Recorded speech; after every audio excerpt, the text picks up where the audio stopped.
Top 5 weird specs from TBC. Today we're going to be counting down the top 5 weird specs from the Burning Crusade. So if you thought my last video about weird specs was weird, Spellpower then this Rogue video is just going to take it an extra level further. Some of these specs are very, very rare Arcane and very Mage. Strange, and then very Arcane weirdly Mage. really strong in specific situations, and sometimes even in a normal situation like a normal raid Demonology Warlock. situation. These specs actually did provide some seriously good DPS, but people just didn't play them because they were so uncommon. But anyway, just before jumping, Probably Heal Priest, Smite Priest, maybe. I don't know, some hybrid priest. guys, please do give me a quick follow on Twitch when you catch any of my live streams. But anyway, let's jump in. So the first spec I have for you is the Spellpower Rogue, and you definitely heard that right.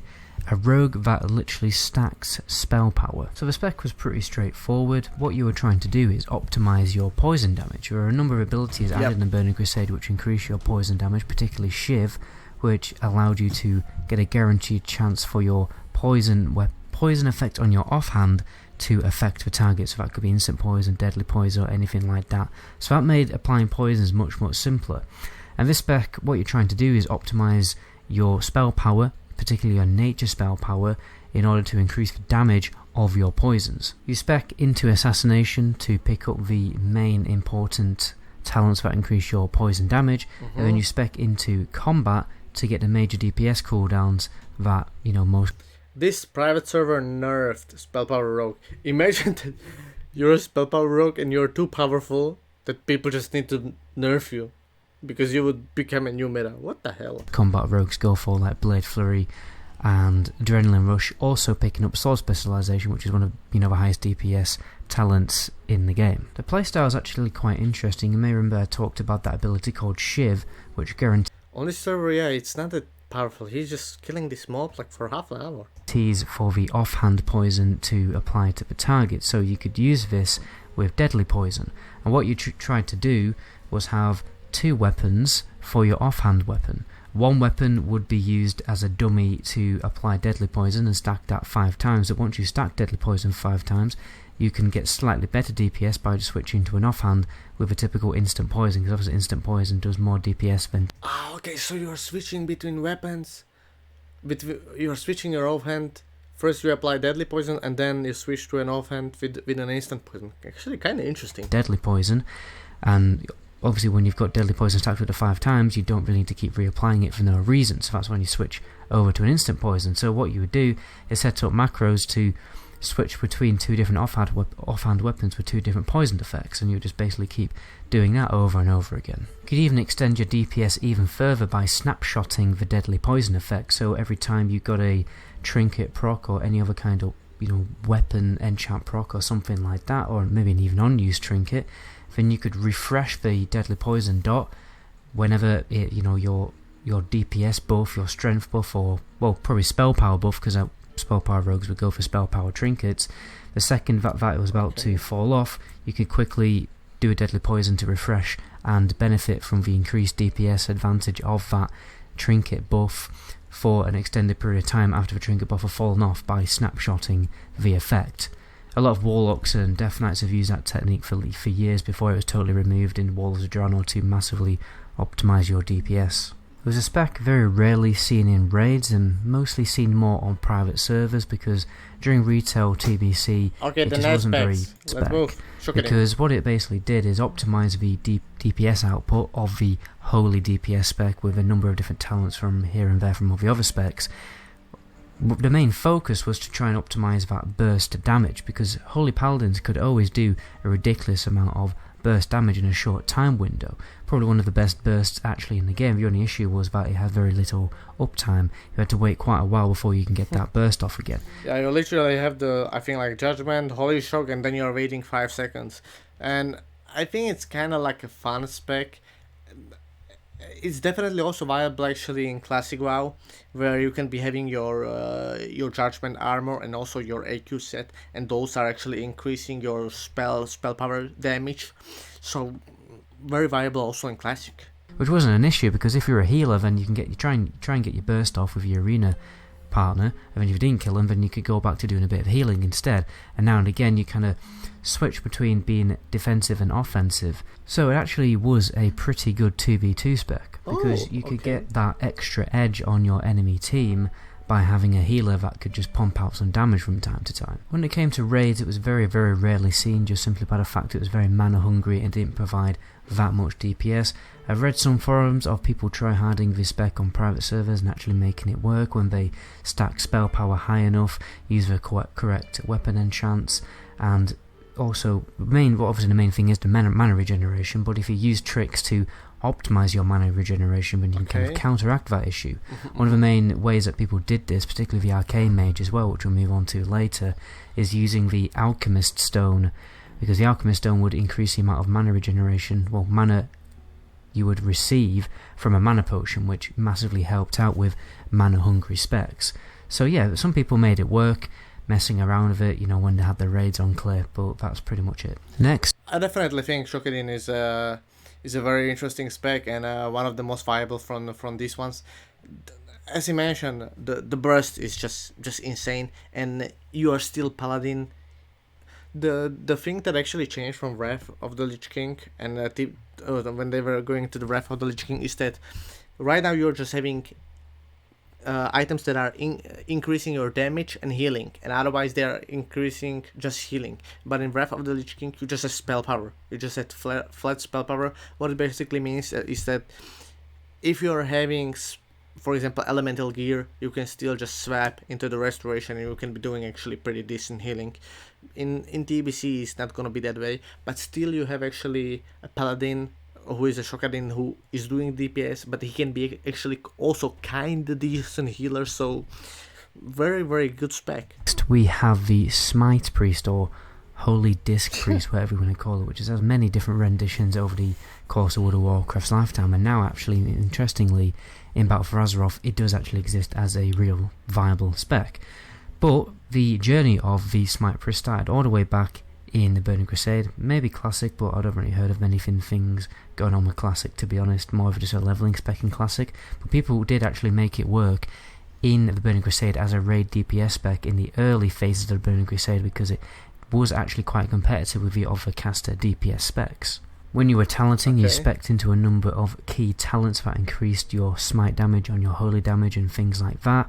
Then you also dipped into discipline to the point where you get power infusion, which is a ridiculously good offensive DPS cooldown. You could also increase your damage even further by being in the same group as a Retribution Paladin, as they had an effect called Sanctuary Aura, which just increased all holy damage by 10%.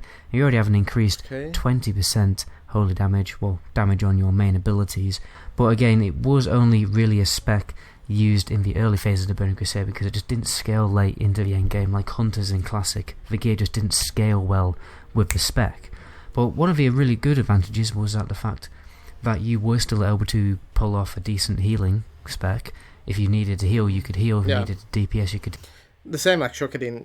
So you basically got some decent DPS, but you can be on the other side also doing healing. DPS, so you could be flexible with certain fights. Like if some fights needed a DPS, you could DPS. If some fights needed a little bit of extra healing because you were struggling with the fight, then you can switch healer. So that playstyle of just being able to switch between two different specs was pretty cool. Next we're moving on to the Arcane Mage, which is probably the least uncommon spec in the Burning Crusade. In Burning Crusade, in TBC, actually all three mage specs are viable. Frost, viable. Fire, viable. Full Arcane Mage, viable. Arcane Frost, viable. But from my experience, Fire is the best one. Fire was the go-to spec in the Burning Crusade, and it always pretty much has been one of the highest DPS specs. But Arcane was closely behind, particularly when Tier 5 became available, which increased the damage of Arcane Blast by 20%, but also the mana cost, which was a bit strange. And that really lies the main problem with Arcane Mage, and it's always been a problem with Arcane Mage in every single expansion, and that is the insane mana cost. So Mana Emerald, Mana Path plus Frostbolt equals full mana. Okay. So in order to make the spec viable, you had to maximise your methods of mana regeneration, for instance getting the alchemy trinket and using loads of mana potions, demonic runes, pretty much everything in your power to get your mana back. A lot of the time you just basically have to spam Arcane Blast. His name is Krautman and he's actually #1 on DPS mirror. God damn. But then spam Frostbolt for a little bit to get the debuff off you, because there's a debuff which stacked 4 times, which obviously increased your damage of Arcane Blast but also the mana cost. But the damage that Arcane actually provided was technically more than any other spec for Mage in a Burning Crusade. It's just that mana issue which made it not as powerful as the Fire Mage. But the massive crits that you can get of Arcane Blast were just totally unreal, and they always have been for, you know, for the whole of World of Warcraft's lifetime. All you would have to do really is use Arcane Blast over and over again to maximise the damage of the spec, because it would consecutively, you know, increase its damage as you casted more of it. So it did actually turn out to be a pretty viable DPS spec in very short raid fights, but in the longer fights it did lag behind because you would obviously have those mana issues. It's pretty much always essential to have a Shadow Priest with Vampiric Touch, obviously increasing your mana regeneration, a Paladin with Seal of Wisdom, and maybe a Druid. I'm so glad, by the way, that Shadow Priest is finally going to be viable in TBC, and the same is applying for Mumkin. The same applies for Elemental Shaman, and the same applies for Enhancement Shaman, same applies for the Protection Paladin, and same applies for Retribution Paladin. Finally, these specs are gonna be they're gonna be fulfilling their true potential, because in Classic WoW it's kind of a sad story. If you're a druid, you gotta be playing Restoration Druid. Feral tanks are not that used, but in TBC, Feral tank is considered very good DPS. Boomkin is considered very good DPS, but I would suggest Boomkin with Legendary Staff, but obviously that's gonna be a little bit more tough, you know, to get the Legendary Staff. Druid, providing you a cheeky innovate to obviously get that mana back to optimise your DPS. But if you had an Arcane Mage using Arcane Power, using its main rotation, and then also getting Power Infusion from a Priest, then the DPS would just be absolutely ridiculous. Next we're moving on to one of my favourite specs of all time. It's actually the first ever spec I ever played. I would just say that in TBC, Warlock is gonna be one of the strongest classes in PvE. The reason for that is Seed of Corruption. Warlock will be getting a new spell, and this spell, Seed of Corruption, is basically the strongest AoE, just period. There is nothing better than Seed of Corruption. Google it. Played in World of Warcraft in its entirety, and that is the Demonology Warlock. So Demonology Warlock wasn't really used that much during the Burning Crusade because Affliction Warlock did more damage in the early phases, and then Destruction, I can't remember what the spec is called, but it's basically the Shadow Bolt spam spec, which did ridiculous damage in the later phases of Burning Crusade, which was really boring because all you had to do was cast Shadow Bolt all the time. And those were the main specs which did ridiculous damage.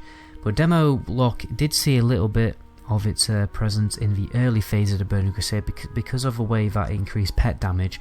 It didn't really rely massively on your gear, because I'm pretty sure they only added the ability for your pet to scale with your stats in Wrath of the Lich King or Cataclysm, I can't really remember.